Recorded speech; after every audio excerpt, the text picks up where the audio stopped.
Božo!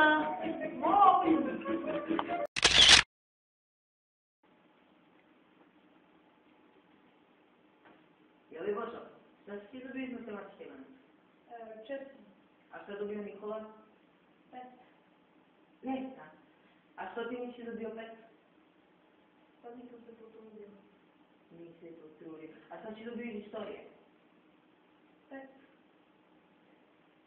Pa dobro, šta? A A šta je Nikola dobio? dobio 1. Ne interesuju me druga deca. Interesuješ mi samo ti jaja.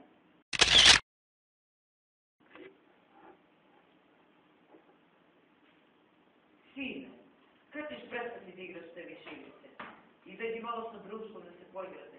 Vidiš kako je lep dan. Znaš kada ću prestati? Kada? Juče. Obećaš? Da. Nemoj ja ti to da ti ne počupam sve te kablovi. Izlazi napolje odmah.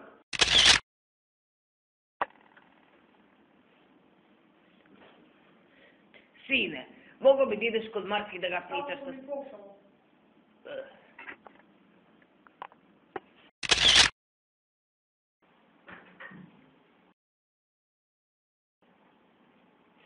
Nemoj tako daleko pašćeš. Ja me čuješ? U kuću.